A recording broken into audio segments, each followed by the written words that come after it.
noite. Como estão todos? Espero que todos muito bem. Nós realizamos hoje nosso 6º encontro do curso Desafios do Desenvolvimento Brasileiro pós-Covid, um curso organizado pela Escola do Parlamento da Câmara Municipal de São Paulo, em parceria com o NIDS da UFABC. Gostaria, por isso, primeira coisa, de agradecer à Câmara Municipal de São Paulo, à Escola do Parlamento, por deixar esse espaço tão importante disponível para a gente discutir questões que envolvem o futuro do Brasil, que envolvem nossas esperanças e nossos desejos para um Brasil melhor.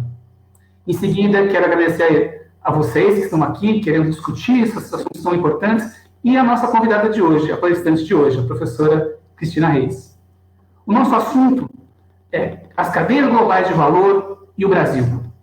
Assunto fundamental. Se nós imaginarmos que o Brasil, durante o século XX, conseguiu avançar na construção de uma estrutura industrial baseada na segunda Revolução Industrial, e agora uma nova revolução tecnológica parece que está surgindo, e a pergunta que fica é: o que será de nós?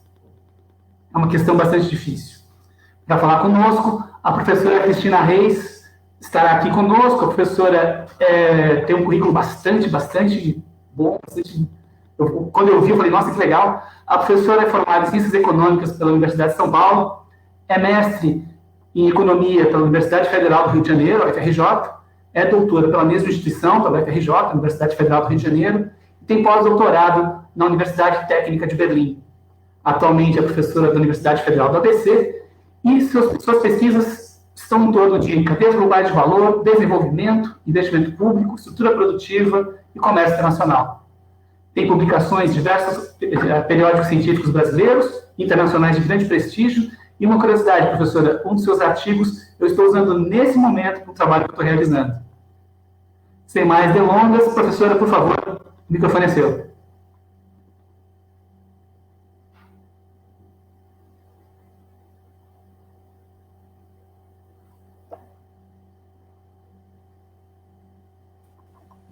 Oi, boa noite. Obrigada pela apresentação. Quase que eu já ia começando com o microfone mudo, né? Aquele clássico dessas aulas virtuais, a pessoa começa a falar e o microfone está mudo. Gente, é uma grande satisfação estar participando desse curso de extensão, dessa iniciativa, né, conjunta da Escola do Parlamento, da Câmara Municipal de São Paulo, com o NIDS, da UFABC. Assim, a gente diz satisfação pela atividade, né, pela qualidade da atividade, pela oportunidade que é para nós, professores, né, da universidade, se aproximar mais das pessoas em geral, sair um pouco só do ambiente acadêmico, conversar e também mostrar um pouco os resultados das pesquisas e das outras atividades que a gente conduz, né, na universidade. Mas, por outro lado, eu não posso deixar de dizer, né, a gente precisa também lamentar, estamos nessa condição remota diante de uma situação tão trágica, tão desastrosa que é a pandemia, né, que traz uma crise econômica, política, sanitária e humanitária para o Brasil e para o mundo, e assim também para as cadeias globais de valor. Então, assim, é uma situação muito difícil, que está gerando consequências bastante dramáticas, e do ponto de vista econômico, do sistema produtivo, né, de como as firmas operam, como as empresas estão lidando com as dificuldades vindas, né, da pandemia, também tem muitas consequências, entre elas o desemprego, e agora também, né, alguma sinalização aí de inflação que preocupam e que tornam ainda mais severo esse quadro trágico em que tantas pessoas estão sofrendo. Então, feita essa parte, né, esse parênteses, eu acho que a gente pode começar. E, bom, já foi feita na introdução uma pergunta, mais ou menos nesse espírito que eu tinha pensado em começar a apresentação, né? Olha, o mundo está em transformação, tem um paradigma tecnológico novo chegando, a dita indústria 4.0, e ela vai afetar as formas como as empresas produzem, como os estados nacionais, os países se relacionam, as relações entre empresas e países, e entre as empresas e seus trabalhadores, e também entre as empresas e os consumidores, né? Quando a gente olha para o que antigamente se falava muito mais o termo divisão internacional do trabalho. Quando a gente olha para a forma como a produção está distribuída no mundo todo, quem produz o quê, a gente também está falando de quem está trabalhando aonde, né? E pensando na sociedade, eu acho que, no meu ponto de vista, sempre ressalto isso, as consequências do modo produtivo sobre o emprego, sobre a renda, vão ser definitivas para o padrão de desenvolvimento socioeconômico de uma sociedade e, assim, dela se aproximar ou não ao que ela define desenvolvimento, né? Porque desenvolvimento é um termo bastante complexo e que vem sendo discutido de diversas formas, mas nessa abordagem que a gente traz no nosso grupo de cadeias globais de valor da UFABC, o desenvolvimento é necessariamente uma trajetória histórica em que as forças produtivas, né, o padrão de acumulação material, os investimentos atingidos pela sociedade, as estruturas de bens públicos conquistadas devem corresponder numa sociedade democrática à vontade, né, aos desígnios da sociedade sobre o que ela encara como bom, o que é qualidade de vida bom, o que é evoluir, o que é se desenvolver, e isso perpassa valores éticos e morais, entre eles a da justiça, a da equidade, da fraternidade e de uma distribuição de renda e riqueza mais equânime, né, mais justa. Então, as reflexões que eu venho trazer aqui sobre o que são as cadeias globais de valor e como o Brasil atua nessas cadeias globais de valor, tem um objetivo último de refletir como que essa participação ou inserção do Brasil nas cadeias está afetando o seu desenvolvimento e aí a redistribuição de renda e riqueza internamente dentro do país, porque a gente sabe que todo mundo vê o nosso dia a dia é um país muito desigual, né? Existem muitas assimetrias de renda, né, econômica e de poder política interna, e existem assimetrias também em relação do Brasil em relação ao mundo, né? Então, bom, né, o que vai acontecer quando o mundo está enfrentando tantas transformações, como a pandemia, os desafios que a Covid, né, trouxe para as diversas sociedades, e quando enfrenta também a ascensão de um novo paradigma tecnológico, que eu não ia falar tanto na indústria 4.0, mas posso incluir aqui, dada a apresentação, e é um tema que também está me intrigando bastante. E essa apresentação, então, eu gostaria de suscitar, de levantar com vocês algumas reflexões em torno de perguntas como, assim, por que participar das cadeias de valor, né? Será que já estamos participando? Como participamos? Ajuda ao desenvolvimento?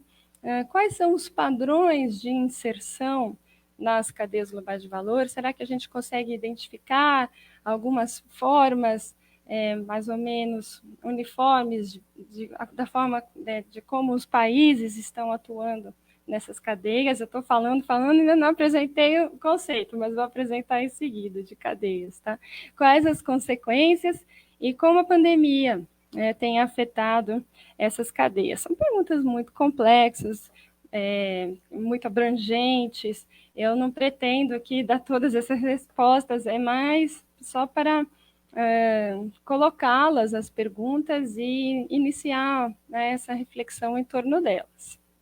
Então, na minha agendinha aqui da apresentação, eu vou falar do Brasil nas cadeias globais, como é o tema central, E eu vou usar, para explicar um pouco a inserção do Brasil, um caso específico, que é o caso da inserção do setor de máquinas e equipamentos nas cadeias, porque esse é o projeto de pós-doutorado que eu acabei de concluir na Universidade Técnica de Berlim.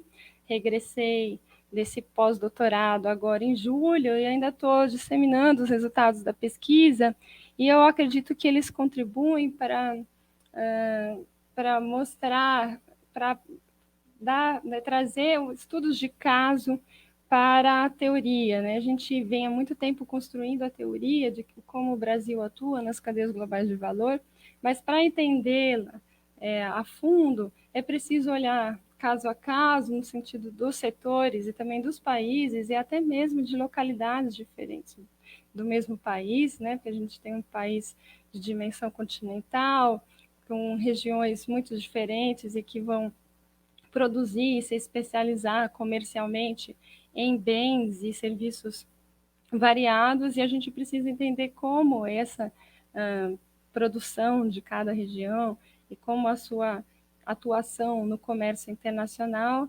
está impactando a sua dinâmica local, né? Mas então eu não vou falar de região, mas eu vou falar de um setor específico, máquinas e equipamentos, trazendo um pouquinho os resultados dessa pesquisa, que foi diretamente consultar as empresas sobre como elas estão atuando nas cadeias globais de valor. E aí colocar algumas perguntas, né, algumas ponderações sobre os efeitos da pandemia e as tendências para o novo normal, né, esse lugar, esse tempo, esse momento que a gente espera muito e não sabe muito bem se vai ser normal e se vai ser novo. Então, existem muitas dúvidas quanto a quais os caminhos, né, nossos, a gente não consegue saber o que vai acontecer em dezembro agora. Imagina em 2021, em 2025, 2030, no longo prazo. Então, aí tem muitas incertezas no ar. Bom, cadeias globais de valor. Eu falei um pouquinho, né, no começo da apresentação, que há muito tempo, mesmo assim, desde que começou a economia como ciência, como economia política, lá no final do século XVIII, né, que é a pedra de lançamento, pedra fundamental, com o livro A Riqueza das Nações, de Adam Smith, se discute qual a melhor forma de que os países deveriam participar do sistema produtivo mundial. Quem deveria produzir o quê e por quê?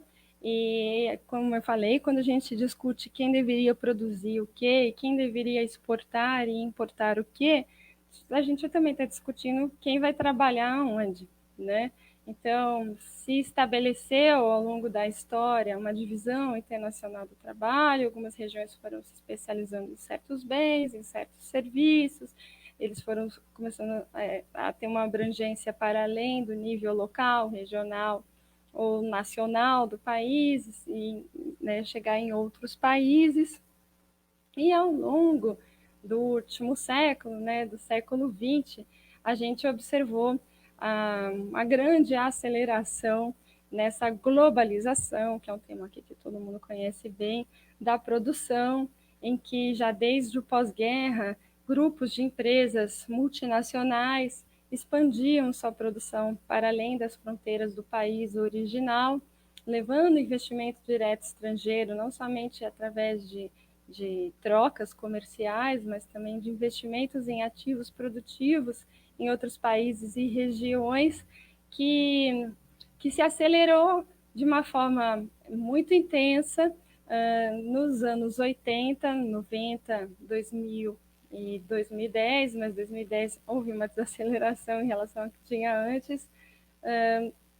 E aí as justificativas para essa globalização ter se acelerado costumam se assentar com base no desenvolvimento do transporte, na redução dos custos de transporte internacional e no advento do que foi a terceira revolução industrial, né? Ninguém chamou de paradigma 3.0, né? O 4.0 é justamente a provocação com relação à terceira revolução industrial, cujo setor locomotiva, né, foi a indústria de informática, de computação, de eletrônicos, né? Toda a tecnologia da informação e comunicação. Então, com a facilidade do transporte, da comunicação, ficou mais factível para as empresas levarem para outros países não somente etapas da sua produção, por exemplo, a montagem, a extração de matéria-prima, mas também atividades e tarefas do processo produtivo, né? E aí atividades de marketing, atividades de logística, atividades de design, atividades de pesquisa e desenvolvimento, e que são muito complexas, depende de cada setor e depende também das características dessas empresas que fazem parte dessas cadeias produtivas.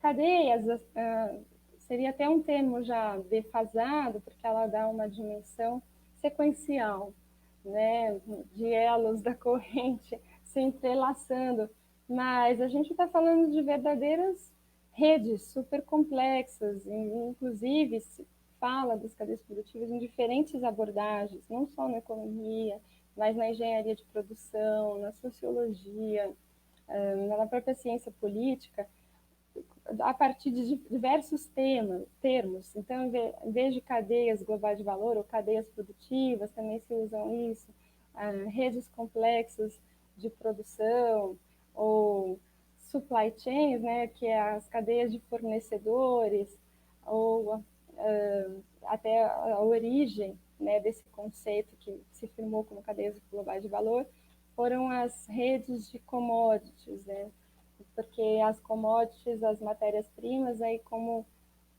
ponto de origem para os desdobramentos produtivos e para os processos que geram aí os diversos bens e serviços que nos atendem, né, para o nosso consumo. Então, de uma forma bem geral, o termo cadeias globais de valor em si designa o conjunto de atividades que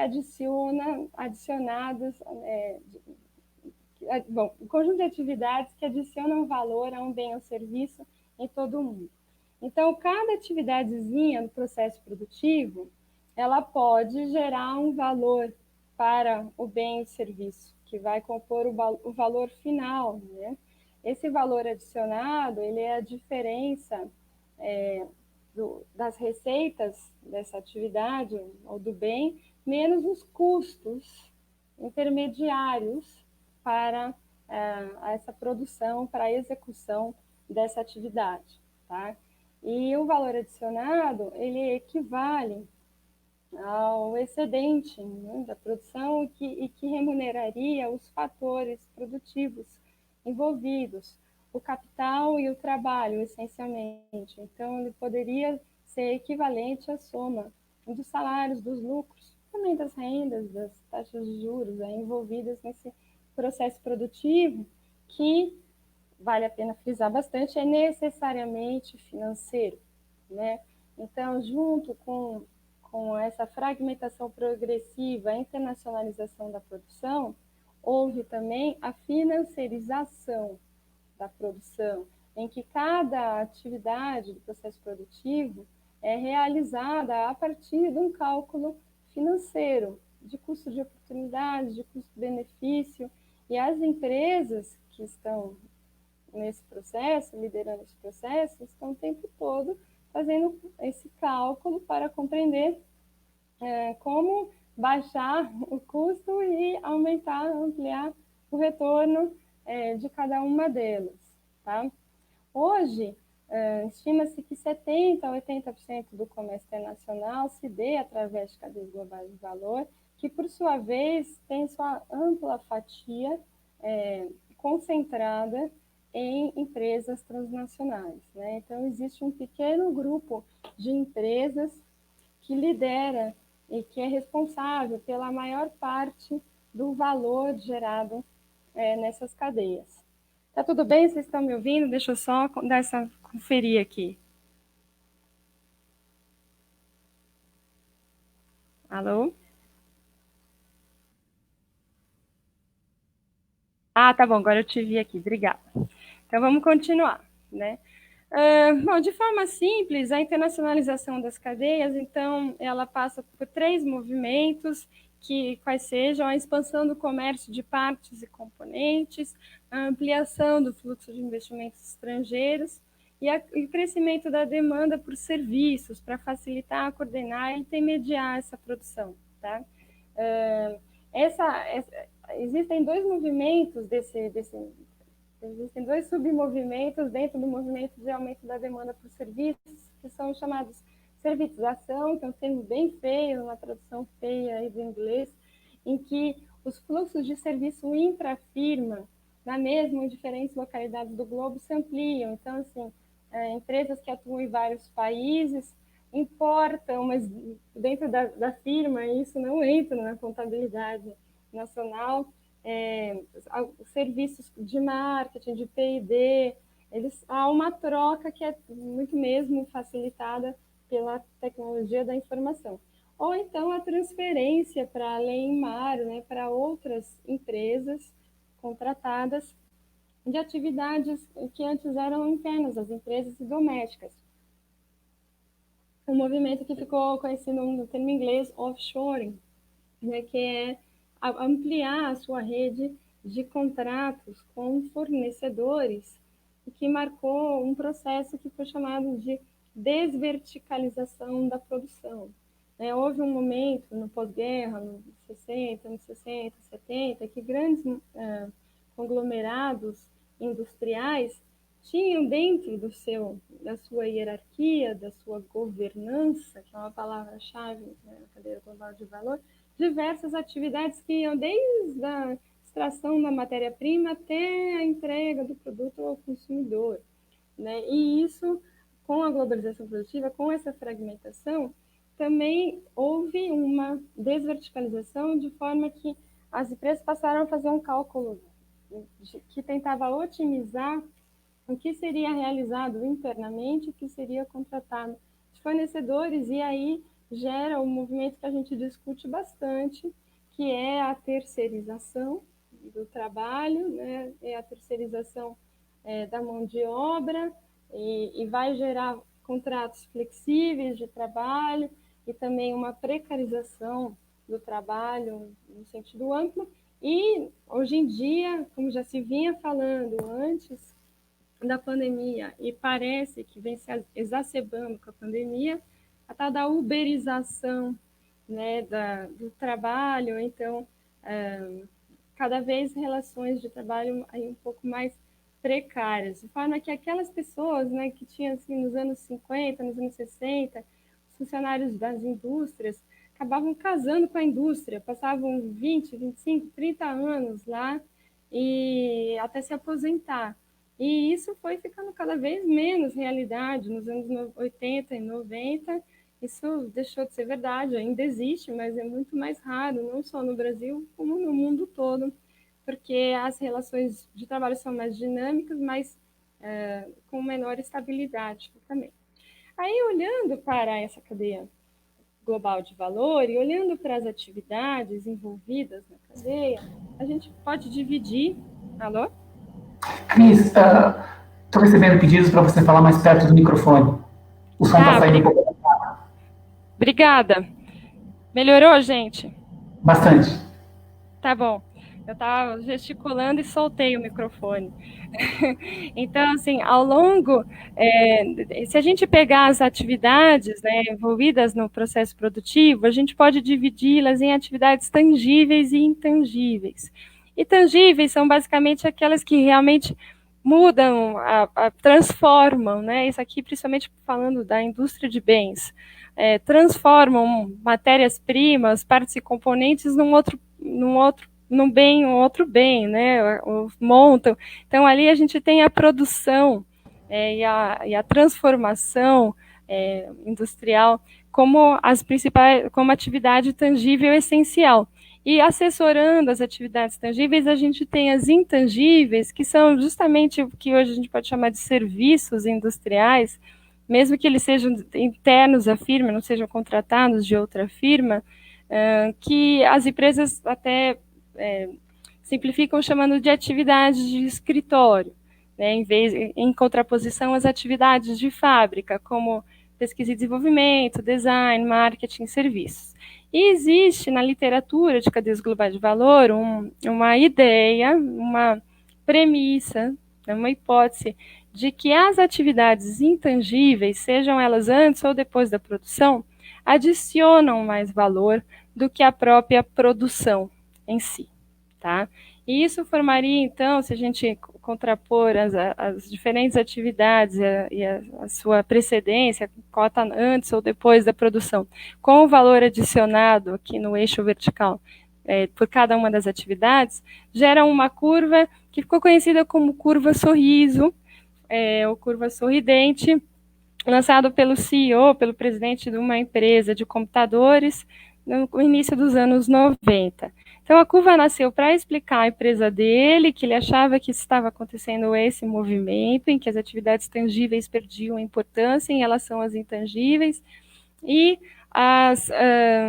depois isso foi generalizado para todo o setor de eletrônicos, que, né, na terceira revolução industrial foi o setor que liderou o crescimento aí, de boa parte da produção mundial e estimulou os outros setores, e depois isso foi generalizado até para todos os setores. E fica a pergunta, essa é uma das minhas perguntas desse projeto de pós-doc que eu vou mostrar para vocês, se essa curva sorriso é verdade ou não, né? Mas antes de falar do meu projeto, vamos pensar um pouquinho como que o Brasil se insere nessas cadeias globais de valor. E a gente sabe, assim, olha, do total de comércio, do total comercializado em bens mundialmente, cerca de 70 e poucos por cento se dá em manufaturas, tá? Talvez até mais, não estou com o número preciso aqui. Então, os principais bens comercializados mundialmente são produtos manufaturados da indústria, ainda que commodities, muitas vezes no discurso e na mídia, tenham um espaço muito grande, tá?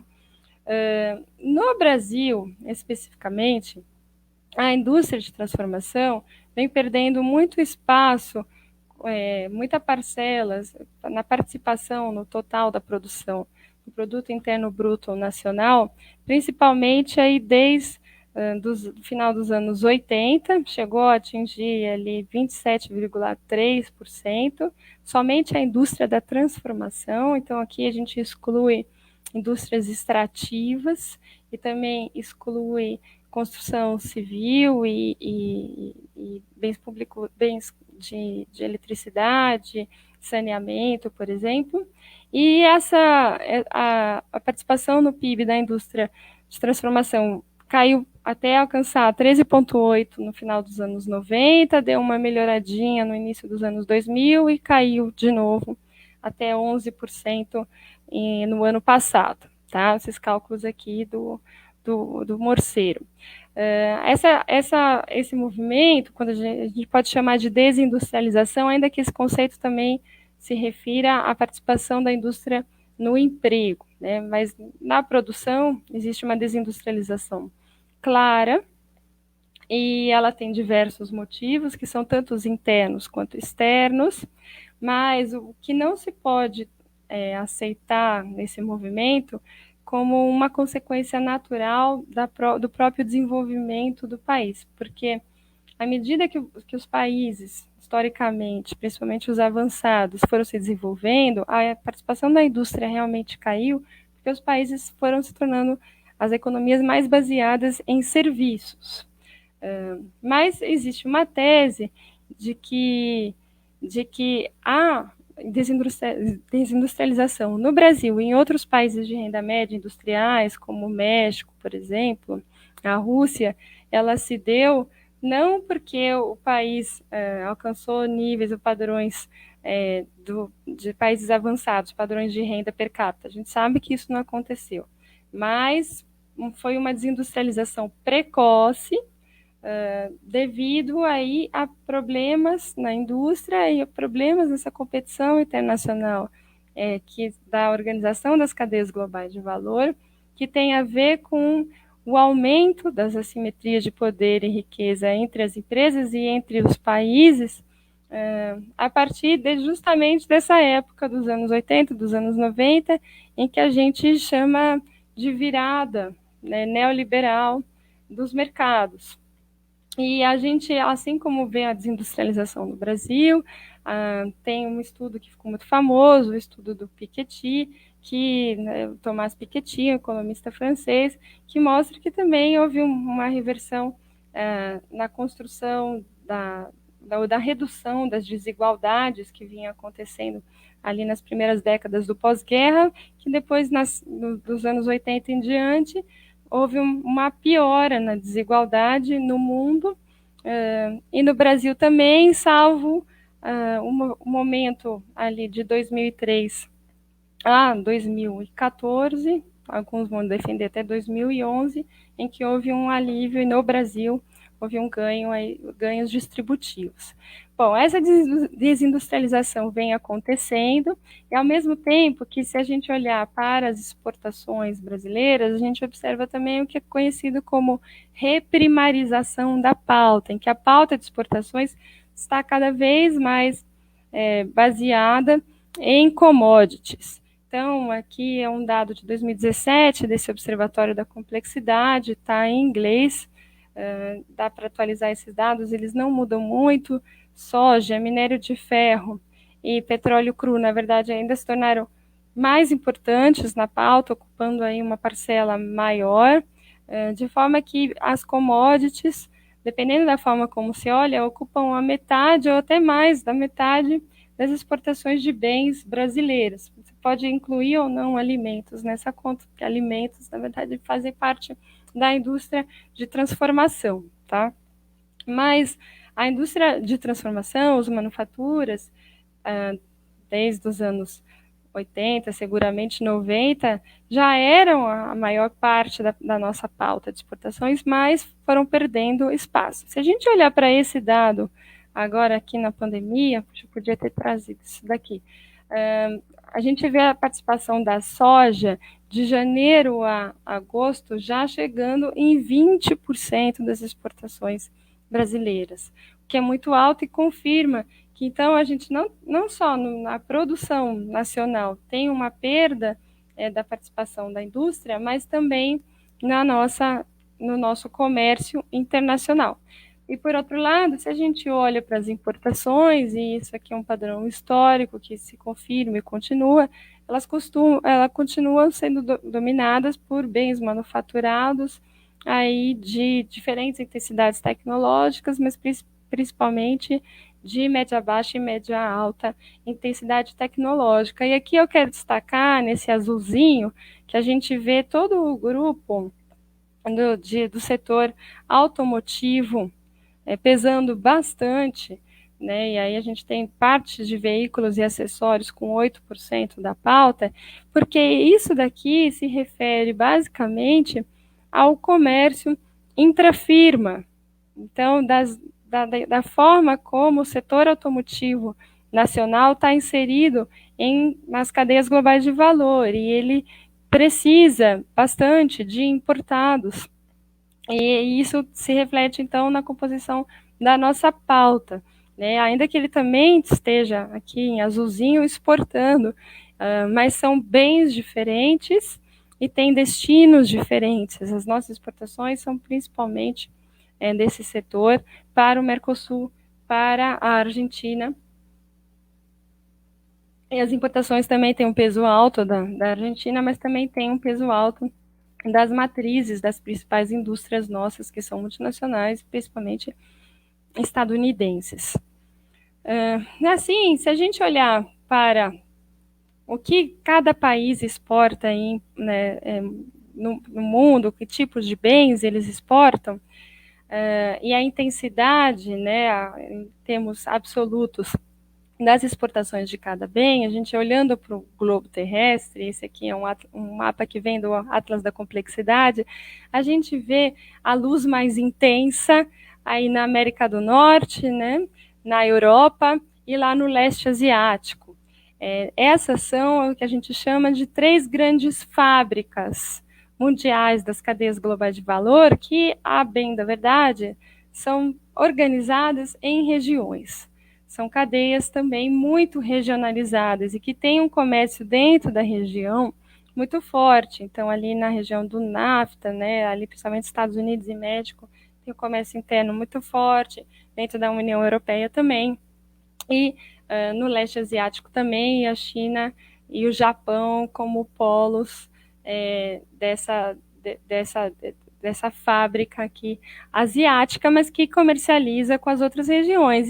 E eles estão exportando principalmente bens de média alta e alta intensidade tecnológica, como máquinas, equipamentos, aparelhos elétricos, equipamentos de transporte, enquanto o que a gente chama de periferia do sistema mundial, que estão fora desses centros produtores que detêm a tecnologia, que são os centros decisórios do padrão de acumulação internacional, ou seja, do modo de produção e alocação aí dos recursos, a gente olhando para a periferia vai vê-la bem mais apagadinha e exportando principalmente bens de baixa intensidade tecnológica e associados ao processamento de recursos naturais, como é o caso do Brasil, dos países da África, aí até mesmo da Austrália e do Canadá. Só que aqui são casos bastante diferentes e por isso que a gente não pode generalizar ou tratar como se fosse um destino de uma nação ser rica ou pobre a partir do que ela exporta. Existem e importa. Existem aí diversos determinantes que a gente chama de estruturais e institucionais que vão determinar, que vão estabelecer os mecanismos como esse padrão comercial exportador e importador vão afetar o restante da economia, dinamizando-a ou não, né? Levando ao desenvolvimento ou não, levando a melhor padrão de renda per capita ou não.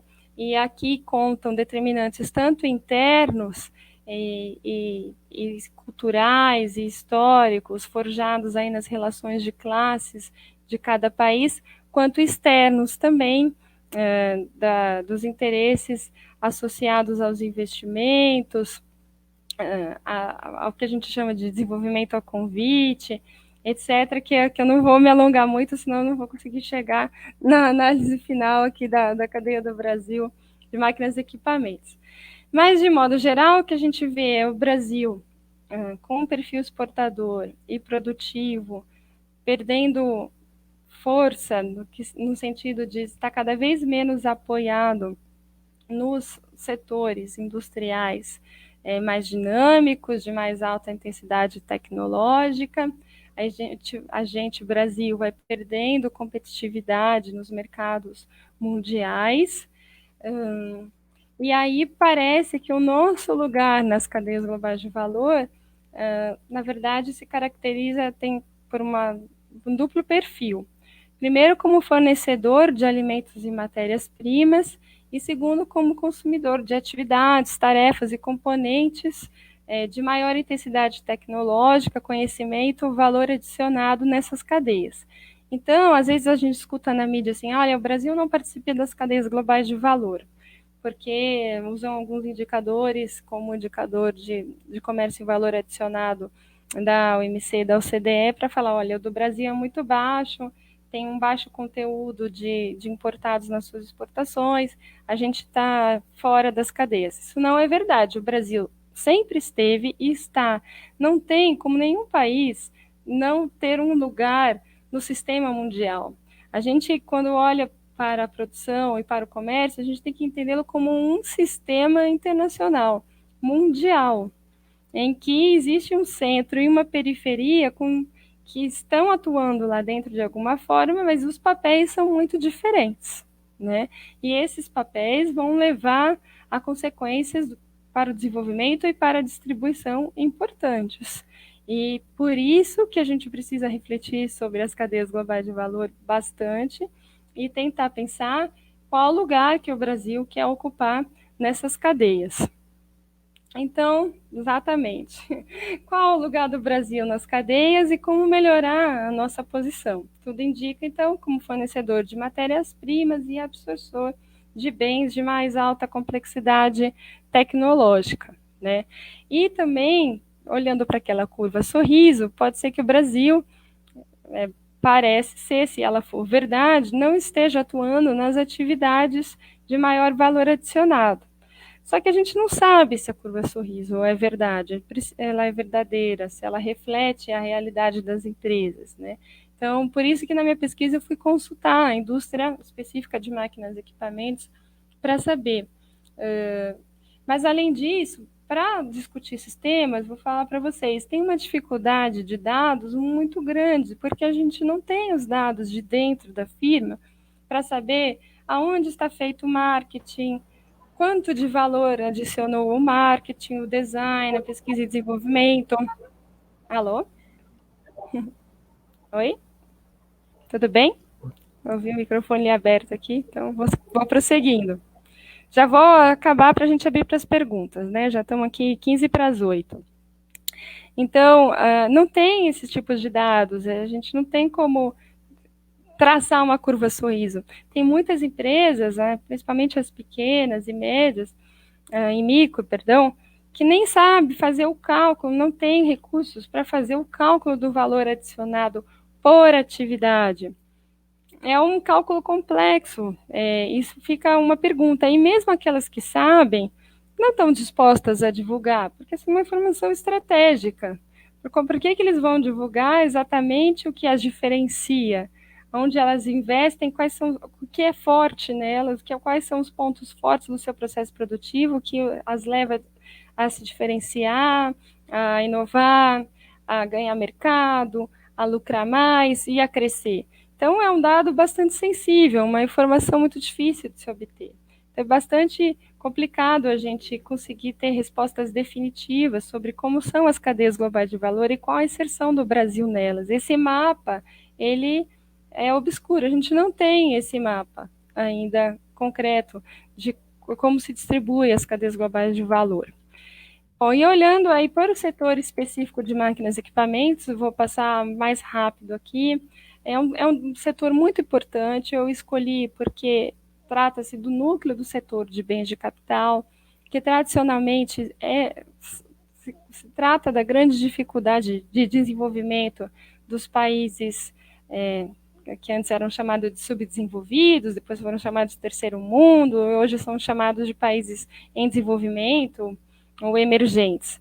Né? Ter a tecnologia das máquinas que produzem os bens, ou ter a tecnologia e o conhecimento dos serviços que hoje dinamizam os mercados e que estão promovendo a revolução da indústria 4.0, ainda ainda está concentrado nos países avançados primordialmente. Então, desenvolver o setor de máquinas é uma forma de desenvolver a própria tecnologia interna e reduzir a dependência de importados de tecnologia externa e de capital externo também para ampliar aí os investimentos produtivos e tornar a dinâmica interna de produção melhor, formar um ciclo virtuoso aí do crescimento.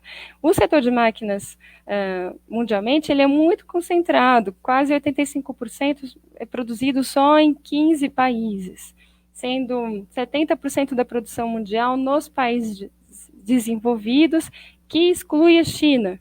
A China é hoje a principal produtora, com 22% aí do total do valor de transformação industrial, seguida de Estados Unidos, Japão e Alemanha, e o Brasil ocupava, em 2019, a 12ª colocação. Em 2020, mudou a metodologia, o ano de referência passou a ser 2015, antes era 2010, e a gente caiu ainda mais. A gente agora está no ranking 16º maior produtor de máquinas e equipamentos.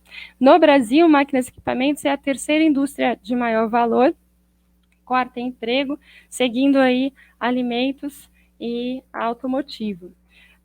Os salários nessa indústria, eles variam muito mundialmente, e aqui a gente vê uma clara divisão centro-periferia. Nos países avançados, do centro do sistema, o nível dos salários é muito mais elevado. Anualmente nos Estados Unidos e na Alemanha, cerca de 60 mil dólares. No Japão, 36 mil. E no Brasil, anualmente, 16 mil dólares. O que era até o dobro do que se pagava na China e o triplo do que se pagava na Índia. Tá? Olhando para o comércio, máquinas e equipamentos correspondem a quase 10% das exportações totais de bens, é muita coisa, porque, bom, existem 22 setores aí de bens. Os países desenvolvidos também exportam, assim como produzem, 70% das exportações totais de máquinas. E os maiores exportadores, mudando um pouco a ordem que a gente viu na produção, são a Alemanha, China e Estados Unidos. Como eu fiz essa pesquisa na Alemanha, era justamente para tentar entender o dinamismo exportador que a Alemanha tinha, para ver o que eles fizeram para dar tão certo nesse setor. E o Brasil é apenas o 26º maior exportador de máquinas e equipamentos. Tá? No questionário que eu elaborei junto aos executivos, principalmente presidentes e diretores de empresas de máquinas e equipamentos, que foi feito em 2019, eu tinha a preocupação de saber como que era a curva sorriso, se ela existia para o setor deles. Tá? Eu fiz esse questionário em 2019 e agora na pandemia eu fiz novamente algumas perguntas para entender como a pandemia impactou as empresas. E aí a resposta, né, da pesquisa foi que, olha, a curva sorriso é um conceito que os empresários ainda não lidam com familiaridade e quando eles valoram as diferentes atividades da produção, não há nenhuma indicação de que exista um padrão único, de que as empresas estão olhando para a produção da mesma forma. Tanto que pesquisa e desenvolvimento, desenho e engenharia, mas também a execução da produção, o chão de fábrica, foram as atividades mais valoradas. E pode ser, então, que a curva sorriso não seja, não expresse a nossa cadeia de valor ainda no Brasil. Mas quando eu mostrei a curva sorriso para esses empresários, perguntei se ela fazia sentido agora, eles realmente falaram, olha, não sei dizer, eu não concordo nem discordo, a maioria, mas pensando no futuro, a maioria, a ampla maioria, acredita que sim, a curva sorriso vai ser importante. E aí significa que o Brasil precisa ficar de olho naquelas atividades intangíveis que adicionam mais valor para se especializar, para gerar incentivos, porque isso vai elevar o valor que é advindo dessas tarefas, vai propiciar empregos melhores, com melhor salário, e isso pode ou não, depende de várias condições, dinamizar a nossa economia. Tá? E aí os empresários apontaram diversas dificuldades que são oportunidades para melhorar a participação do Brasil nas cadeias de valor, que eu acredito que são bem gerais e podem ser expandidas para todo o país. Né? Então, é desenvolver tecnologicamente, se atualizar quanto à indústria 4.0, melhorar as padronizações e normatizações de produção e de exportação, que é uma dificuldade, é muito burocrático nacionalmente. Tem empresas que não conseguem tirar certificados também, que são exigidos em outros países. Então, associações públicas, governamentais, como a Apex, né, que é a Agência de Promoção de Exportações, poderia atuar para ajudar nesse sentido. Tem o tema que todo mundo aqui escuta diariamente no jornal, nos jornais, que lê, né, que é o custo Brasil, o elevado custo para se produzir no Brasil relativamente a outros países, energia mais cara, algumas matérias-primas, como aço, e aqui entra, por exemplo, as oportunidades de suprimento, as próprias cadeias, elas têm alguns buracos que foram causados pelo aquele processo de desindustrialização que nos tornam dependentes de importados ou que tornam esses produtos muito caros e aí reduz a competitividade nacional. É preciso uma cultura inovadora, ampliar a possibilidade, a capacidade interna das empresas de se diferenciar, de inovar, de investir nas atividades intangíveis da cadeia. Também melhorar a promoção e comunicação das empresas brasileiras nos mercados externos, que é uma dificuldade que, por exemplo, a Alemanha tenta reduzir bastante, e com todo um aparato estrutural público para ajudar, e das próprias associações industriais. Então, assim, as empresas conseguirem se projetar para o exterior, né, promover seus produtos, se comunicar, fazer sites em inglês, sites em espanhol, que ainda não tem essa cultura estabelecida, principalmente nas empresas de menor porte, e aí estabelecer uma dinâmica de demanda interna e externa mais sustentável, que no Brasil não é o caso, e a gente tem enfrentado essa crise que antecede a pandemia, a gente vem numa crise desde 2015, e isso desestimula investimentos produtivos, e também contar com políticas comerciais e industriais mais inteligentes, menos confusas, descoordenadas, e que hora ajuda, a hora atrapalha, a hora é consistente, a hora inconsistente, também em relação ao regime macro, a taxa de câmbio, a taxa de juros, um assunto aqui bastante complexo que eu vou cortar para falar um pouco agora da pandemia. Tá? E a pandemia chegou para essas empresas lá em março, como, né, para todos nós, causando em várias regiões, cidades, estados, adotando suas políticas de isolamento, de forma que algumas fábricas não puderam abrir, foram fechadas, escritórios fechados, ou trabalharam com turnos reduzidos, e isso causou uma forte ruptura na produção nessas empresas, e também na cadeia de fornecedores dessas empresas. Então, mesmo se eles tivessem condições de produzir, não tinha produtos chegando, em alguns produtos não chegaram, né? Então, a maioria relatou essas rupturas nas cadeias nacionais e internacionais. E aí, nesse sentido, a internacionalização chinesa pegou muito forte para aquelas empresas que dependiam de importados da China, porque sendo a China o núcleo, né, original da pandemia, e quando ela fechou suas fronteiras, impediu embarcações de sair dos portos, o comércio mundial teve um sério problema, né, e levantou essa discussão sobre a dependência das cadeias globais e da necessidade de voltar para dentro, né, do foco mais local e regional das cadeias, fortalecer esse foco, reduzir a dependência aí de fornecedores, porque aqueles que tinham menor dependência estavam mais blindados às rupturas. E além disso, enfrentaram vários problemas, queda de demanda, problema capital de giro, com crédito, restrição do trabalho, etc. Né?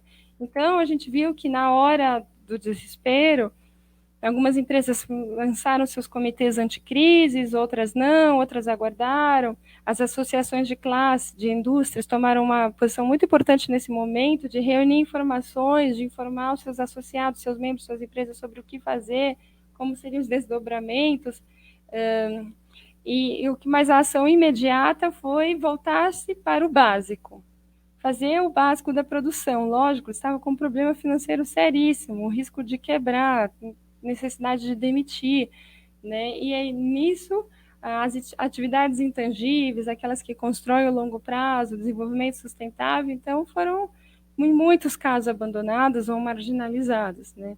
Exceto aí em grandes empresas transnacionais que têm como mais resiliência como lidar com essa crise. E aí a demanda imediata desses empresários para o governo era, olha, a gente precisa de políticas públicas agora de curto prazo para segurar o nosso caixa, o capital de giro, precisa de crédito, precisa de isenção tributária ou que prolongue os prazos de pagamento dos tributos e de vários compromissos de pagamentos financeiros, e para o longo prazo precisa que continue tentando reduzir o custo do Brasil, venha o investimento público, o BNDES, investimento em infraestrutura, que aí redinamizem a nossa dinâmica interna da economia. Né? Então, para resumir, pensando nas recomendações estruturais que, por terem sido abandonadas nos últimos anos, eu diria aí principalmente declaradamente desde a era Temer, e que se agravaram muito na era Bolsonaro, que foi um abandono da visão de desenvolvimento de longo prazo, essa visão ela foi retomada pelos empresários, por parte deles, pedindo, olha, a gente precisa de políticas públicas, uma política industrial e comercial que encare as formas como a gente está inserido nas cadeias globais, um regime macro pró-demanda, que segure emprego, que segure salários, que segure a renda, reduzir o custo Brasil, as distorções, fortalecer o nosso sistema nacional de inovação, de educação, aí já pensando mais no médio e longo prazo. Aprimorar as instituições para a competitividade das empresas, acabar com a burocracia e também valorizar a nossa cadeia de valor regional da América do Sul, até para diminuir aquela dependência com relação à China, e integrar todas essas ações a um projeto nacional de desenvolvimento. Tá? Então, para terminar, os efeitos da pandemia, né, deflagraram diversas discussões, as rupturas nas cadeias globais foram evidentes, a gente teve choques de oferta e demanda, os nossos agregados econômicos estão se comportando de uma forma muito preocupante, é uma crise de profundas dimensões, maior que a de 2009, mundial, e no Brasil, em para alguns bens, né, da cesta de bens da inflação, a gente está gerando aumentos do preço, como o caso localizado do arroz, mas que no momento em que não há políticas para evitar esse tipo de comportamento, não uma orientação do governo federal mais incisiva, mais clara, a gente vê abusos e está acontecendo surtos inflacionários, né? Ao mesmo tempo que nessa hora já existia uma tendência de ampliar o capital por trabalhador nas empresas, de investir em tecnologia, em novas máquinas, em inteligência artificial, em robô, essa tendência já era realidade, e com a pandemia ela se exacerba, se acelera, porque a dependência da mão de obra atrapalhou, entre aspas, aí, algumas empresas. Se houvesse robôs desempenhando as atividades daquelas pessoas que ficaram isoladas, impedidas de trabalhar, teria-se contornado a situação de uma outra forma, e isso vem para justificar um comportamento desfavorável ao trabalhador, que, se não for um país democrático que defenda a renda e o emprego, a gente vai, infelizmente, ver piorar aí nos próximos anos, tá? E, então, é isso. Então, o Brasil, nesse cenário, com a orientação, devido à orientação política e econômica desse governo, tem atuado de uma forma, ao meu ver, que não favorece o elo mais frágil da cadeia, os trabalhadores, e não está comprometido com o nosso desenvolvimento de longo prazo. E para que isso aconteça, é necessário, como disseram os respondentes da minha pesquisa, lidar com a crise, lidar com todos esses desafios, soluções mais ágeis, embasadas científica e tecnicamente, que prezem pelo entendimento entre os diversos agentes da cadeia produtiva, da sociedade, com a cooperação. Cooperação é uma palavra importante, a gente cooperou de muitas formas e continua cooperando nessa pandemia. É o lado bonito que tem, é o único lado, talvez, né, dessa cooperação e solidariedade entre as pessoas, em torno de um objetivo comum de superação dessas dificuldades da pandemia, tá bom? Então, encerro por aqui, acho que eu falei demais, e espero não ter cedido muito o meu tempo. Obrigada.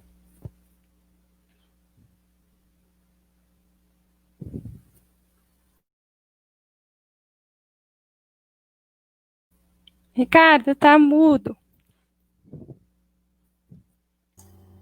Não é a primeira vez que eu faço isso. Eu queria dizer que foi brilhante. Eu já anotei um monte de coisa aqui. Os papéis estão cheios de anotações suas. E eu fiquei de intermediário. As pessoas que estão nos assistindo, imagino que devem ter muitas dúvidas, muitas questões importantes. Afinal, isso é um tema que interessa a todo mundo, interessa a gente no nosso dia a dia. Principalmente quem está aqui em São Paulo, está vendo a indústria sendo desmontada, que está vendo os empregos de melhor salário sendo desaparecendo, até para as futuras gerações. Mas como não tem nenhuma, eu vou aproveitar da minha posição de mediador e vou explorar a Cristina diretamente. Cris, queria te perguntar duas coisas, basicamente, para a gente começar nossas conversas. Você já comentou isso, que as empresas elas perceberam o risco que envolve essa grande disseminação das estruturas das suas cadeias produtivas ao todo do globo, e que a dependência da fábrica mundial, como o pessoal brinca às vezes, que é a China, nessa pandemia, com falta de matéria-prima, por vezes, por falta de componentes chegando, preocupou muita gente, no Brasil, inclusive. Eu queria te perguntar se, por causa disso, há alguma alteração na Alemanha, como você percebeu, ou no Brasil principalmente, na perspectiva de vale a pena os países e as empresas se esforçarem, integrarem as cadeias globais de valor? Essa é uma pergunta. A segunda era sobre a Alemanha, na verdade. Você comentou já bastante coisa muito interessante. Eu queria te perguntar outra coisa. A pandemia levou a uma redução dos fluxos econômicos em qualquer país que a gente consegue ter notícias. A coisa não foi bonita para ninguém. Isso, por acaso, impactou a estratégia do governo alemão em termos de estímulo ao desenvolvimento tecnológico, estímulo à produção industrial, e inclusive a inserção privilegiada que a Alemanha tem no comércio mundial? Quer dizer, o governo recuou nessa sua perspectiva, nesses esforços que vinha fazendo já há algum tempo? Essas duas, para a gente começar a conversa.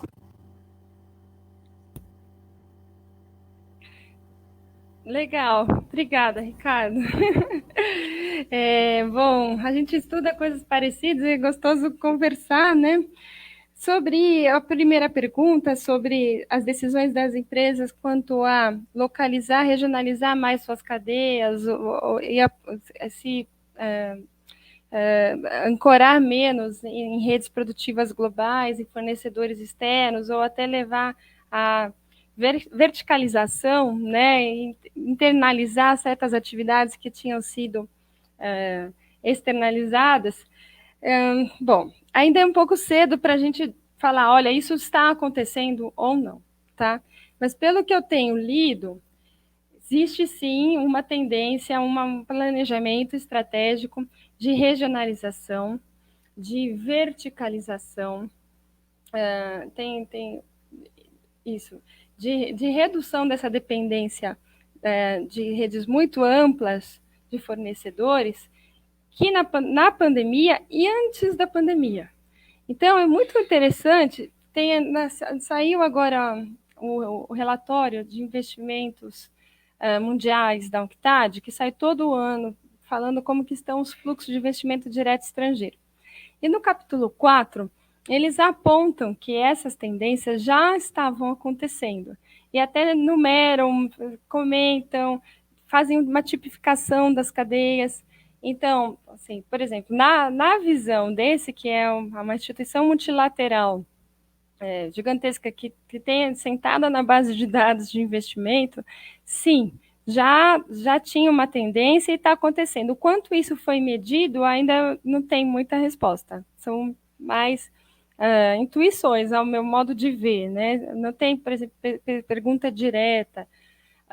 Eu mesma na pesquisa não tive como perguntar, eu não tinha como fazer uma pesquisa extensa na pandemia, né, sobre as consequências da Covid, porque eu recebia muitas respostas. Não estou tendo nem como respirar, era 7 de abril, os caras estavam com um monte de coisa para lidar, né? Tem que também resolver a questão dentro de casa, aquele medo com sua família e com a empresa. Então, era um momento muito delicado, eu tive que me ater a poucas perguntas.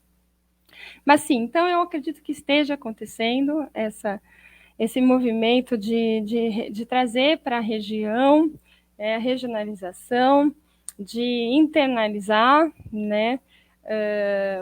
E aí também isso leva a uma outra questão, que é a reindustrialização dos países. E aí isso se torna não somente um plano de empresa, mas também um plano de Estado, né? E os estados estão pensando nisso, efetivamente. Aí eu pego o link para a sua segunda pergunta. A Alemanha é um desses países.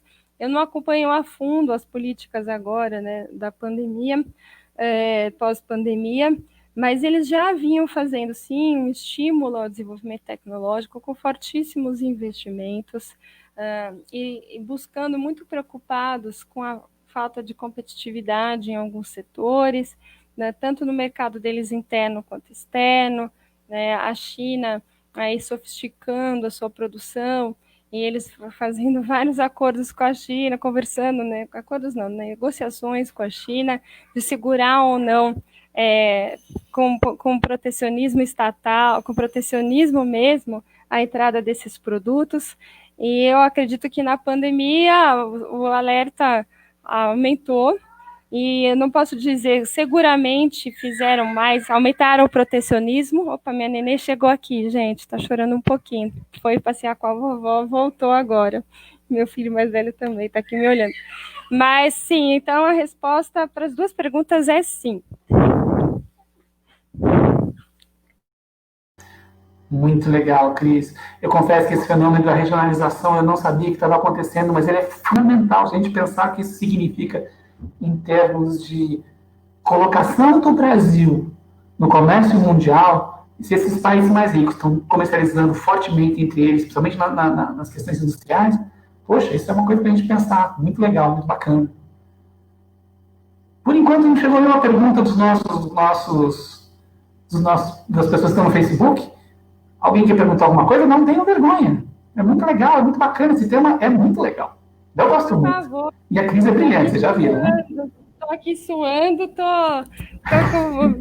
super afim de conversar. Espero não ter molado vocês estarem sem perguntas, porque foi muito chato. Não, foi muito legal, Cris, foi muito legal. Enquanto eles não falam, eu vou falando.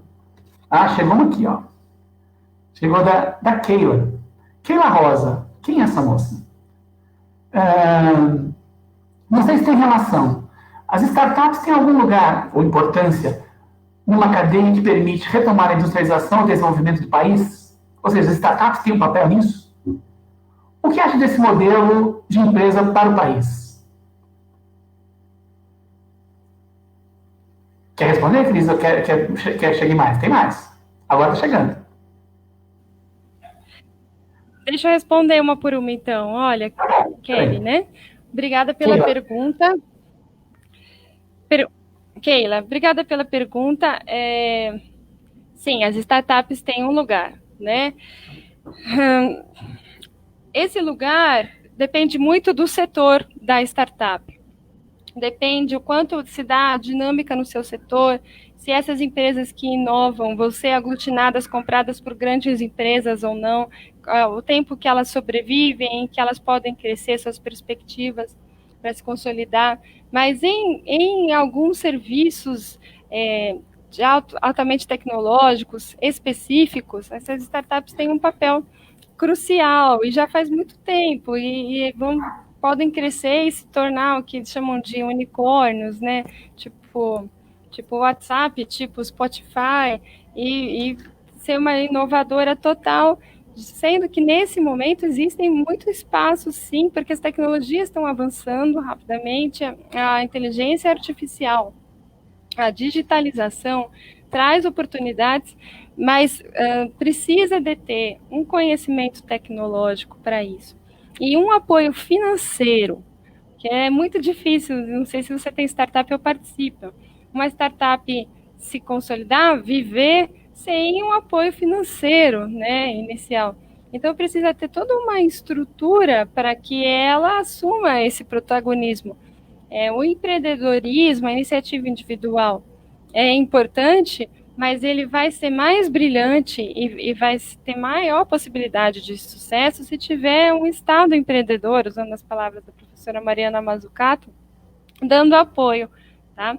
Mas eu vou fazer ainda uma ponderação. Eu acho que também a gente não pode superestimar a contribuição da startup, porque o comércio mundial e a produção mundial são totalmente baseados, mas totalmente mesmo, nas grandes corporações produtivas, transnacionais, e que são poucas, né?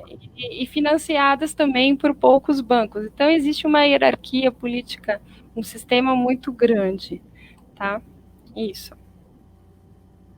Muito legal. Cris, você conhece Fernanda Cardoso? A Fernanda Cardoso fez uma pergunta importantíssima aqui, fulcral. Para quem não conhece, a professora Fernanda é nossa colega no FABC, nossa coordenadora, pessoa de muito conhecimento nessa área também. A Fernanda faz uma pergunta provocativa, Cris. Ela pergunta: há ainda tempo do Brasil reverter essa rota?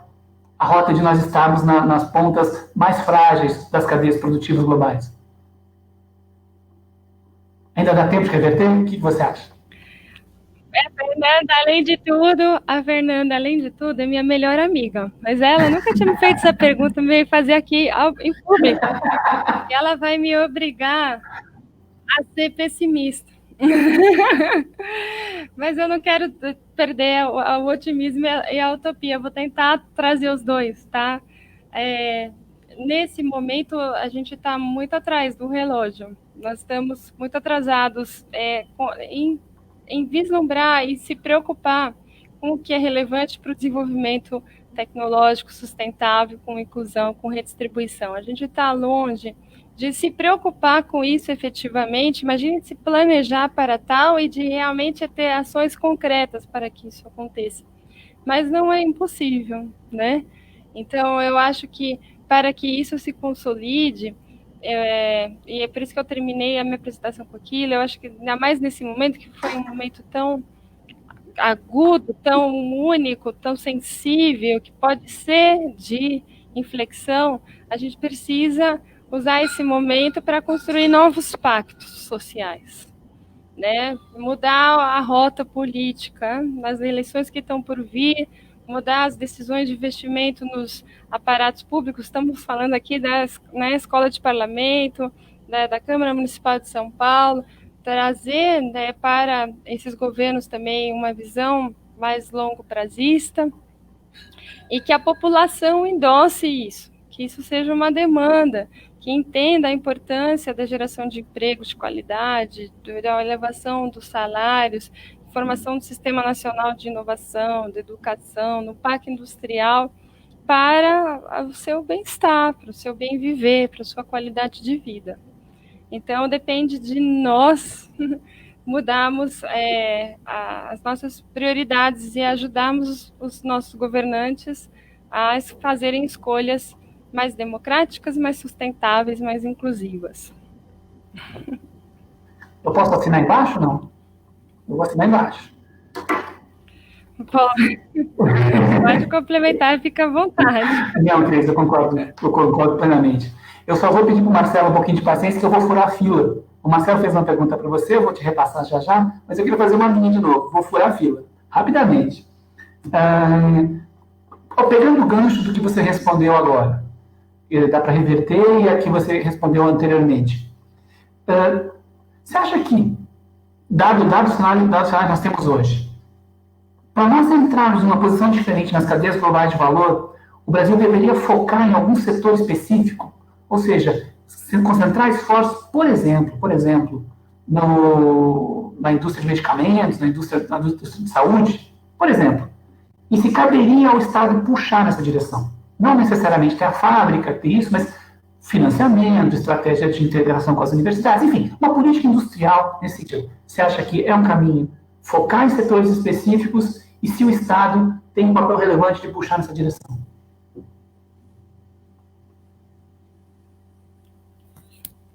Legal.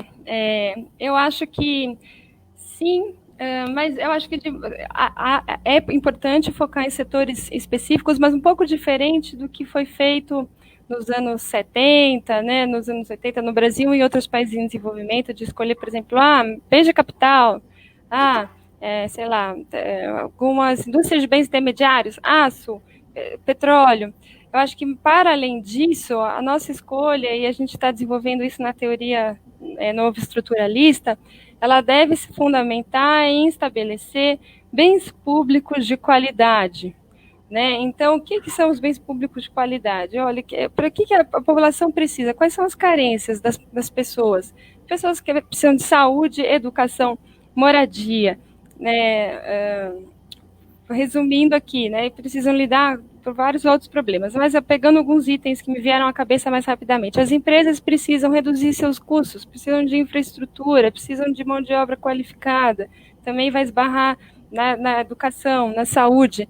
Então, construir um sistema de bens públicos de qualidade, um grande plano habitacional, um grande plano de investimento em infraestrutura, a sustentação e não a destruição dos bens públicos, do sistema único de saúde, a melhora disso, a ampliação, porque esse tipo de investimento ele tem consequências de efeitos multiplicadores, geram renda, geram emprego, mas também eles desenvolvem a estrutura produtiva, a tecnologia, vão surgir novos mercados, isso vai causar incentivos, efeitos de transbordamento, encadeamento para outros setores que vão tornar a nossa matriz produtiva e até comercial, organização produtiva mais sofisticada.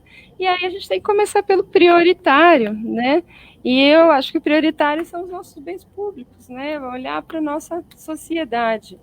E isso, eventualmente, vai nos trazer também lideranças em alguns nichos estratégicos e de medicamentos, instrumentos médicos hospitalares, pode e deve ser um deles.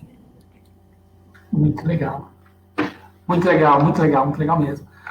Cris, vou te passar uma pergunta do Marcelo. O Marcelo Queiroz fez uma pergunta para você. Ele pergunta o seguinte: quais são as causas da desindustrialização brasileira? A virada neoliberal pode ser um dos motivos? E se for, por que o país opta por essa virada?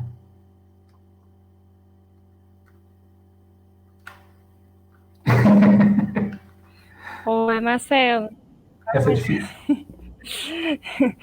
Olha, eu vou começar pelo final. Por que opta por essa? Pode sim, tá? Então, a virada neoliberal é um dos motivos. A desindustrialização, ela tem a ver com toda essa mudança, que não é só em termos de políticas do Estado, de comportamento ou de regência dos mercados, mas ela é até cultural e na subjetividade das pessoas, de como elas entendem a sua relação com o mercado de trabalho, com o uso, né, a apropriação do seu trabalho por parte das empresas.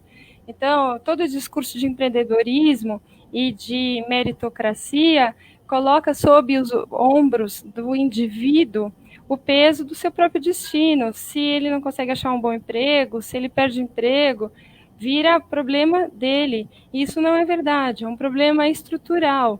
E a desindustrialização, que é a menor participação da indústria no emprego e na produção nacional, ela aconteceu porque as empresas brasileiras perderam competitividade nos mercados internos e externos por conta das decisões de governança das grandes empresas multinacionais que regem as cadeias. Então, assim, uma estrutura de interesses que é muitas vezes externa ao nosso país, né? Não é nossa escolha estar fora daquelas grandes fábricas mundiais, não é só porque a gente está na América do Sul, longe, né, no globo. A China também era longe, está no núcleo, né, dessas cadeias produtivas. Então, a gente ficou de fora e a gente também não gerou os incentivos para estar de dentro, né, e evitar essa desindustrialização, então não teve estímulo à indústria desde os anos 80, isso foi se perdendo, estímulo ao desenvolvimento tecnológico, houve alguns períodos aí que isso melhorou, alguma retomada, mas não de uma forma sustentável, né? Então, sim, o componente neoliberal é uma das explicações, e como mudar isso é uma questão de mudança de coalizão política, né, da correlação de forças. E aí eu acho que somente a própria população, os trabalhadores tomarem a liderança de defender seus interesses, pode mudar essa coalizão de forças para que o Estado passe a corresponder de forma mais democrática aos anseios da população e às suas necessidades.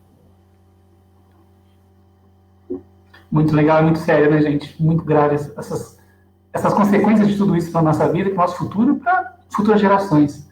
A Nolo faz um comentário que pede que você Discuta, Cris.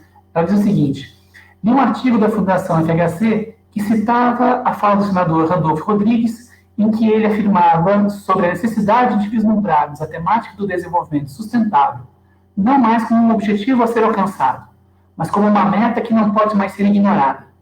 O que você acha? Eu acho que ela quer saber que isso não pode mais ser apenas uma coisa de futuro, é uma coisa que está nos planejamentos atuais. Entendi assim. Só fale um pouquinho. O objetivo do desenvolvimento sustentável não pode ser mais, por favor, pode repetir? Eu entendi na afirmação da Ana Lu Campos que não é mais uma meta de futuro. Desenvolvimento sustentável é uma coisa que tem que estar aqui, agora e acontecendo, planejando e acontecendo e realizando isso desde já. Eu quero saber o que você pensa sobre isso. Não é uma coisa de futuro. Eu concordo. Bom, e até a definição de desenvolvimento sustentável, né, no meu modo de ver, e pegando até a definição mais simples que está na ONU, e que eu acho que esse artigo se refere a ela também, ela contempla tanto a sustentabilidade ambiental, né, a preservação, manutenção, preocupação com o meio ambiente, o desenvolvimento econômico, melhorar o bem-estar e o nosso desenvolvimento material, né, o tipo de produto e de vida que a gente pode alcançar, e o desenvolvimento social, inclusivo, né, reduzindo as disparidades, reduzindo a pobreza, reduzindo problemas terríveis como a fome e a miséria. Então, o conceito de desenvolvimento ele é inclusivo e sustentável, ele não é uma meta do longo prazo, ele deve ser do curtíssimo e do médio e do longo prazo, embora no dia a dia, que nem eu mostrei o que aconteceu na pandemia com as empresas, ele seja abandonado, de certa forma, deixado para o longo prazo. Quando eu tiver dinheiro, quando eu tiver capital, quando eu tiver tempo, eu vou cuidar disso.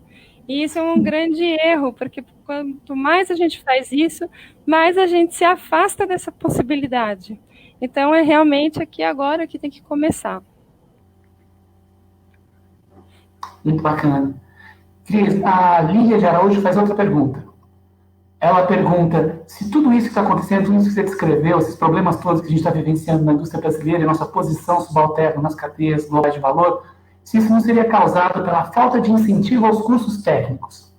Eu acho que a Lígia está se referindo principalmente à formação de recursos humanos, se a principal causa não está aí.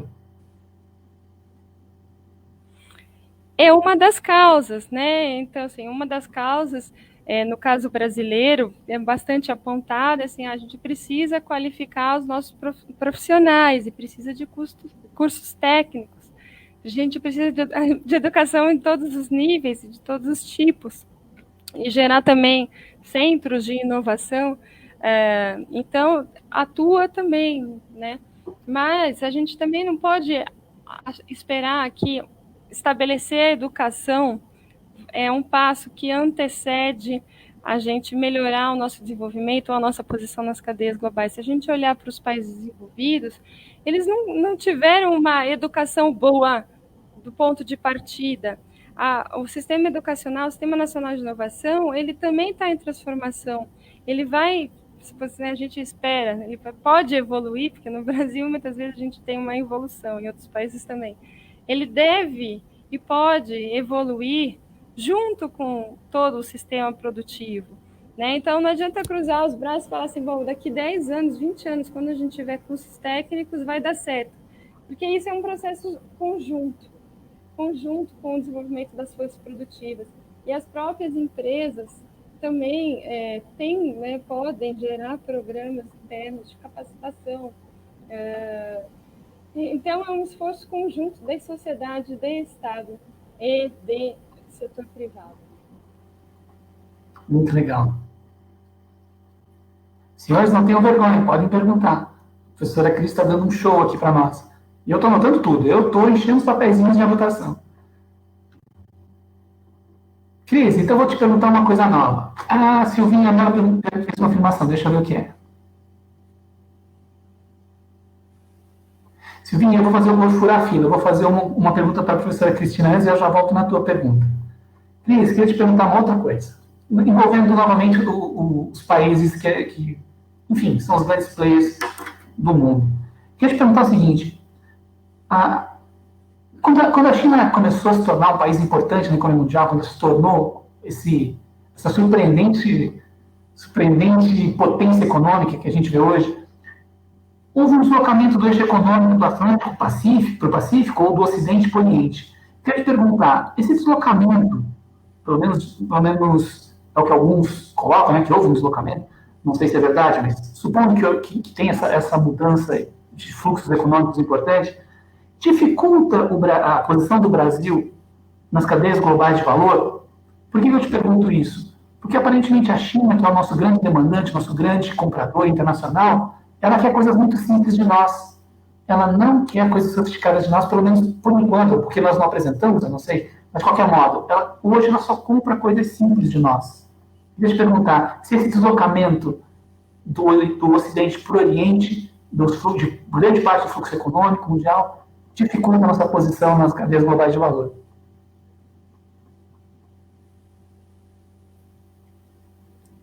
Tudo indica que sim, Ricardo, eu acho que sim, tá? No sentido assim, eles querem coisas simples de nós, e a concorrência do que eles produzem com o que a gente produz também nos prejudica, né? São dos dois lados.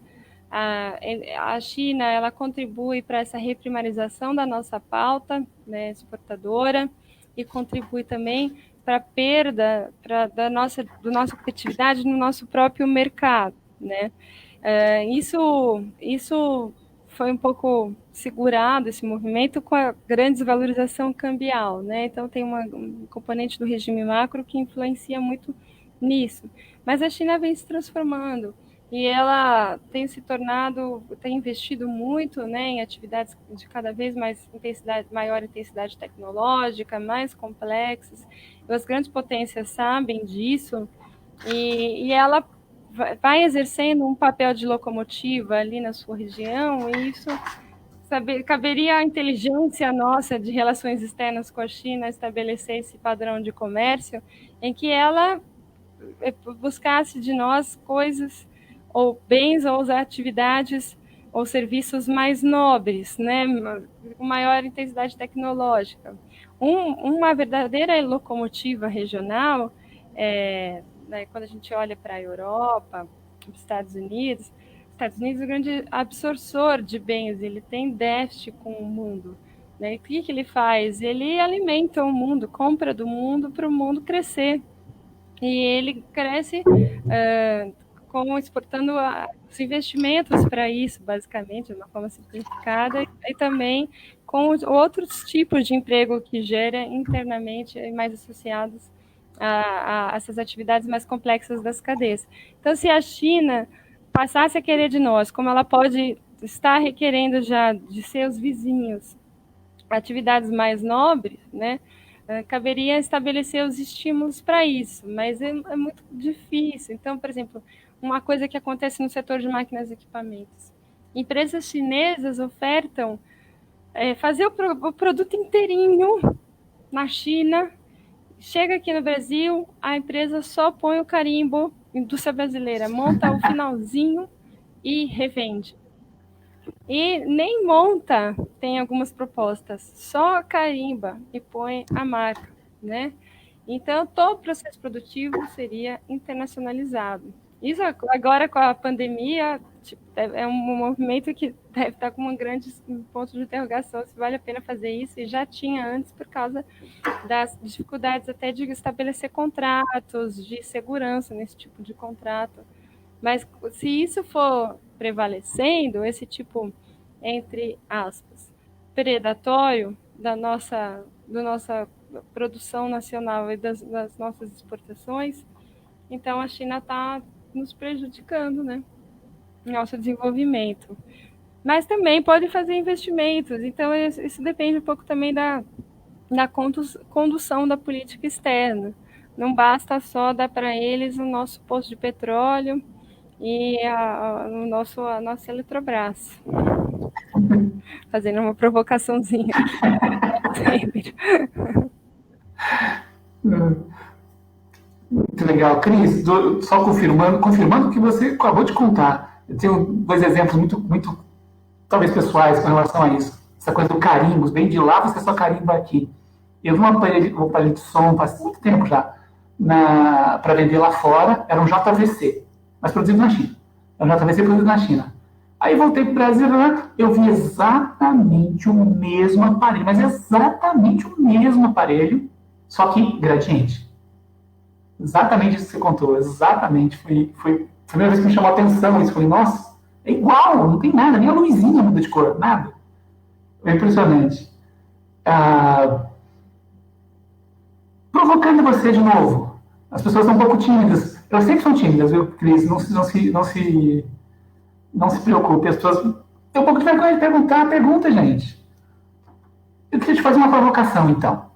Uma provocaçãozinha sobre essa nossa discussão aqui bastante grave, bastante séria.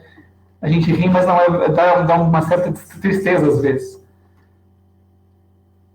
A impressão que dá, e não é de hoje, não é esse governo específico, não é, agora está pior, mas não é esse governo específico, mas a impressão que dá é que a gente já vem há algum tempo, Cris, queria que você comentasse isso, a impressão que dá é que a gente já vem há algum tempo na direção contrária dos países de maior sucesso econômico recente.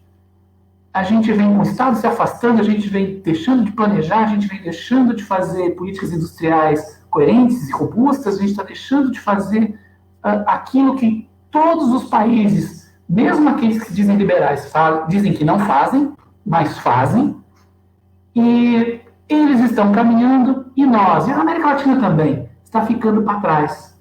A gente está na direção contrária dos países de maior sucesso econômico? O que você acha?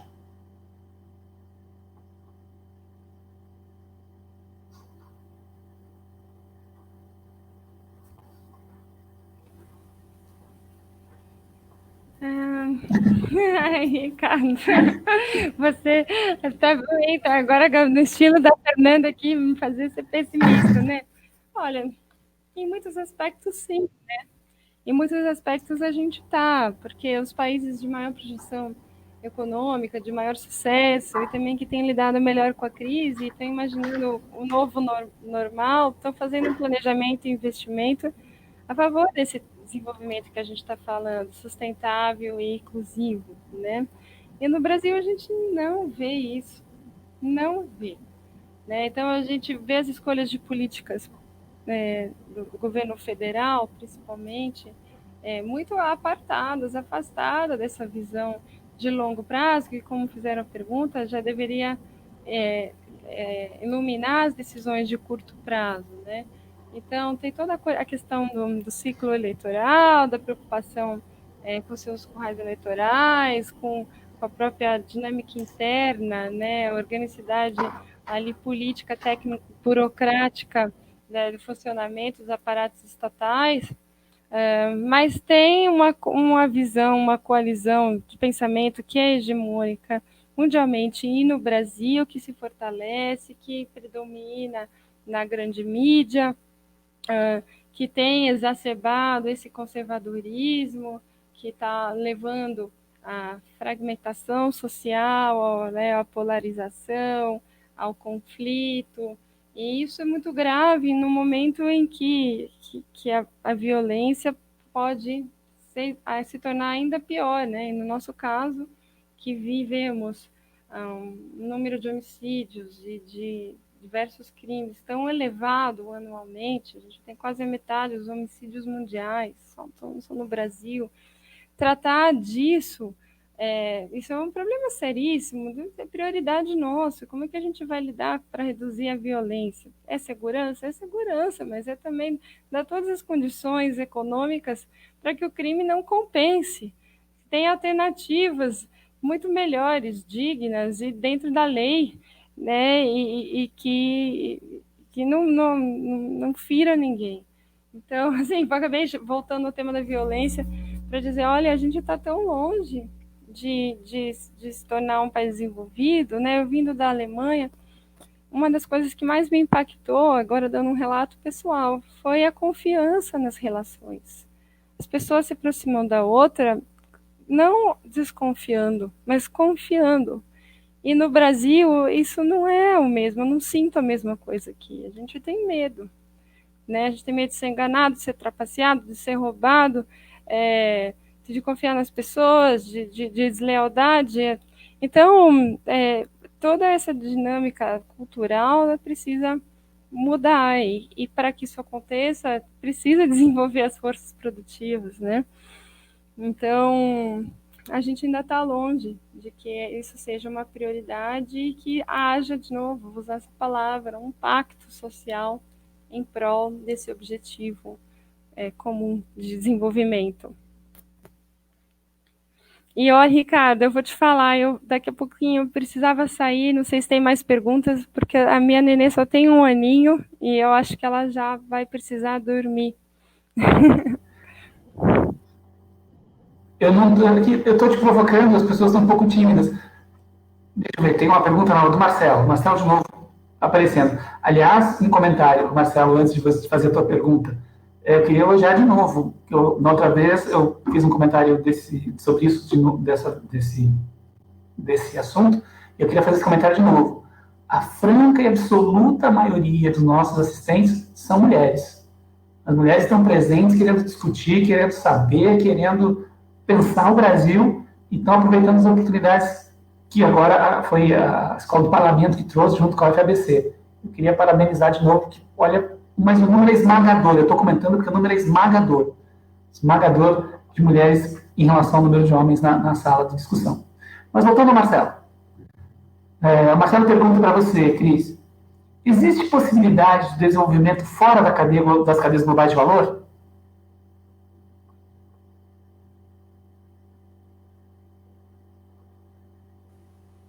Ouviu, Cris? Legal, Marcelo.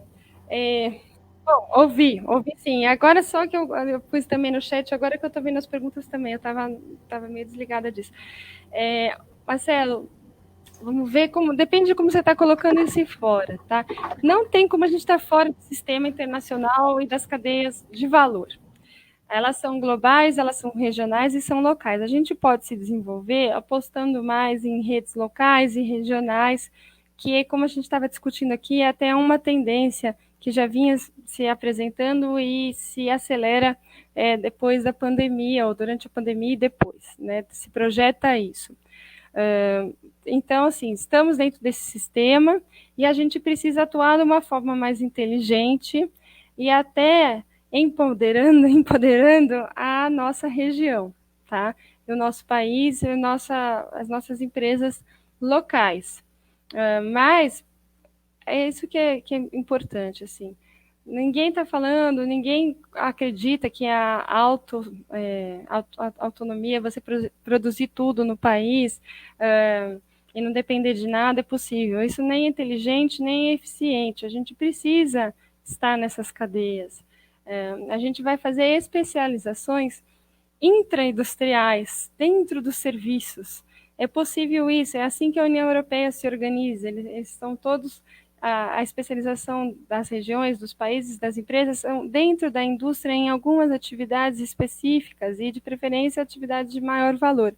Então, a gente tem que buscar isso, como fazer especializações em atividades da cadeia que dinamizem a nossa participação nela. E, em muitos momentos, isso vai se basear numa rede, numa aposta também regional, tá?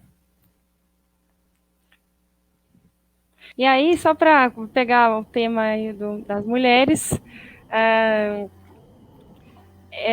bom, é uma satisfação, né, saber que a Ampla tem muitas mulheres aqui me ouvindo, e eu tenho que dizer também que o nosso desenvolvimento, ele necessariamente passa pela redução das assimetrias, né, de poder e riqueza, também entre gêneros, entre raças, né? Então, combater as desigualdades de gênero e raciais é essencial para o desenvolvimento nosso sustentável de longo prazo.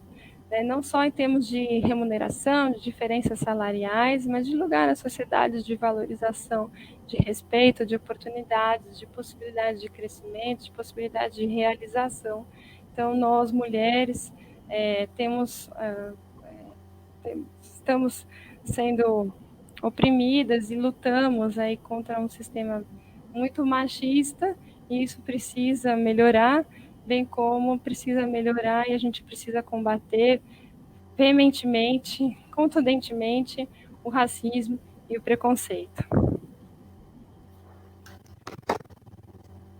Muito legal. Cris, a hora está avançada, sua filhinha está precisando de você por perto. Eu queria encerrar, antes de deixar você fazer os seus últimos comentários, colocar o comentário do Hugo no ar. O Hugo Rodrigues diz assim: mais mulheres nos debates. Fundamental. Eu acho que ele tem razão. Cris, por favor, seus últimos comentários. O que você gostaria de falar para nós, deixar como recado importante? Não, assim, eu acho que agora eu só queria agradecer mesmo, Ricardo, você foi muito generoso comigo, suas provocações, sua intervenção, obrigada, agradeço toda a organização do curso, né, faço parte também do NIDES e não diretamente na liderança, né, dessa parceria entre o NIDES e o Estado do Parlamento, mas eu acho muito legal a gente estar fazendo esse curso, mas isso nada aconteceria se não tivesse pessoas dispostas a aprender, a ouvir, a estar conosco. Obrigada a você que dedicou aí 2 horas quase para me ouvir.